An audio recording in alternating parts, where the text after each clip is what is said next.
Big boss Telugu season 8కి సంబంధించి మనం మొదటి రోజు నుంచి ఇప్పటి వరకు కూడా ఎక్కువగా ఎవరి గురించి మాట్లాడుకుంటున్నాం అంటే హౌస్లో ఉన్న కంటెస్టెంట్స్లో సోనియా గురించనే చెప్పాలి.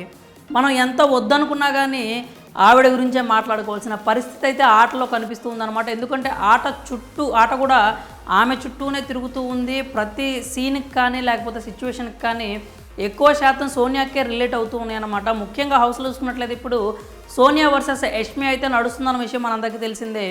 మనకి ముఖ్యంగా సోనియాకి సంబంధించి మాట్లాడుకున్నట్లయితే విష్ణుప్రియతో జరిగిన గొడవ ఇప్పటి వరకు జరిగిన వాటిల్లో బాగా హైలైట్ అనే చెప్పాలి. ఎందుకంటే నిఖిల్కి మీకు ఫ్రెండ్షిప్, మనం ఇది అండర్లైన్ చేసుకోవాలి ఈ వర్డ్ని. ఫ్రెండ్షిప్ అనేది ఎలా బిల్డ్ అయింది అని చెప్పి ఆమె సరదాగా అడిగిన క్వశ్చన్ అనమాట.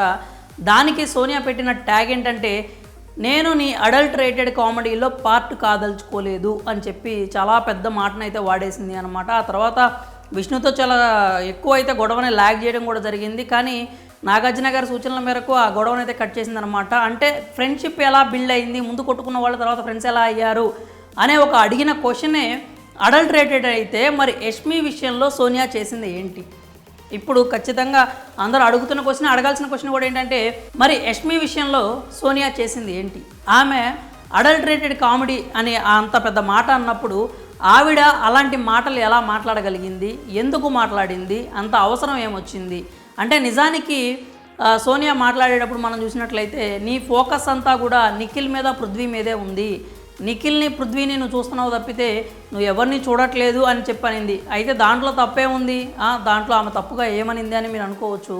కాకపోతే ఏంటంటే, మనం ఇక్కడ సీన్స్ని ఒకసారి మనం రీకలెక్ట్ చేసుకుంటే సోనియా ఖచ్చితంగా తప్పుగానే అనింది అని చెప్పాలి అనమాట. ఎందుకంటే ఆమె తప్పుడు ఉద్దేశంతోనే అన్నట్లు మనకు కూడా క్లియర్ కట్గా అర్థమైపోతుంది. ఇంతకుముందు ఒకసారి హౌస్లో జరిగిన సిచ్యువేషన్స్ చూసుకుంటే ఒకసారి సోనియా పృథ్వీని ఒక మాట అయితే అడిగిందనమాట.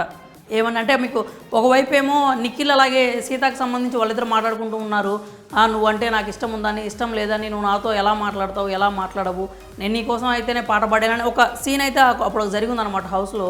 అదే సమయంలో మనకి ప్యారలల్గా ఇక్కడ వీళ్ళిద్దరి మధ్యలో కూడా ఒక డిస్కషన్ అయితే నడుస్తూ ఉందన్నమాట. అదేంటంటే, యష్మికి నీకు ఏం జరుగుతుందిరా, మీ ఇద్దరి మధ్యలో ఏం నడుస్తుంది అని చెప్పి పృథ్వీని స్ట్రైట్ అవే ఆమె అయితే సోనియా అయితే క్వశ్చన్ చేసింది.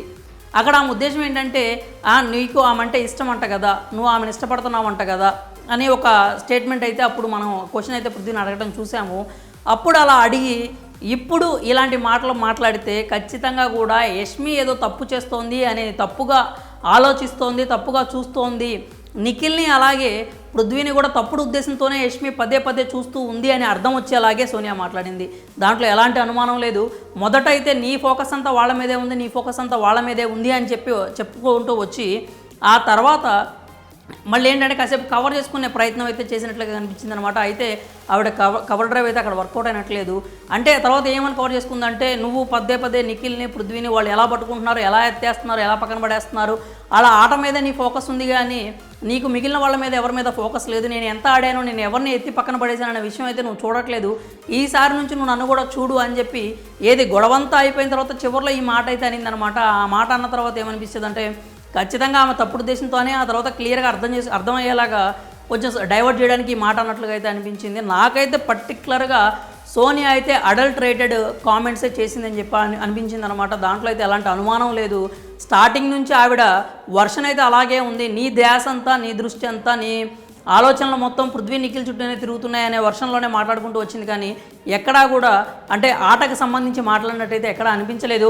యష్మి మాత్రం చాలా అంటే చాలా టఫ్ కాంపిటీషన్ అయితే ఇచ్చిందనమాట. బాగా డిఫెండ్ చేసుకుంది.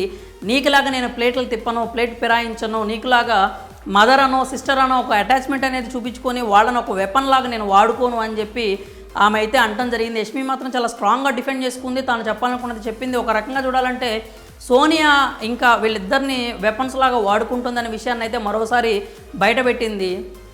ఓవరాల్గా చూసుకున్నట్లయితే యష్మి వర్సెస్ సోనియా జరిగిన దాంట్లో సోనియా ఖచ్చితంగా అడల్టరేటెడ్ కామెంట్స్ అయితే చేసింది. అక్కేంటంటే బుద్ధి చెప్తూ ఉంది కానీ ఆమె మాత్రం ఆ రూల్స్ని మాత్రం ఫాలో అవ్వట్లేదు. అందరికి ఎదురోళ్ళకి చెప్తుంది ఉందన్నమాట, ఎలా ఉండాలి, ఎలా మాట్లాడాలి, ఎంత మెచ్యూర్డ్గా ఉండాలి అని చెప్పైతే అన్నీ చెప్తూ ఉంది. కానీ సోనియా మాత్రం ఎక్కడా పాటిస్తున్నట్లయితే కనిపించట్లేదు. ఆవిడ మైండ్ గేమ్స్ కావచ్చు, ఆమె స్ట్రాటజీస్ కావచ్చు, అవన్నీ కూడా గేమ్లో విన్ అవ్వడానికైతే బాగానే యూజ్ అవుతాయి. కానీ కాకపోతే తాను అన్న మాటల్ని తానే ఇట్లాగా రివర్స్లో బ్యాక్ ఫైర్ తనకే చేసుకునేలాగా ఆట అయితే ఇప్పుడు కొంచెం కనిపిస్తుందన్నమాట. ఓవరాల్గా చూసుకున్నట్లయితే మరి యష్మి విషయంలో సోనియా నిజంగానే అడల్టరేటెడ్ కామెంట్స్ చేసిందా, మీకేమనిపిస్తుందో మీ అభిప్రాయాలను అయితే కామెంట్స్ రూపంలో తెలియజేయండి.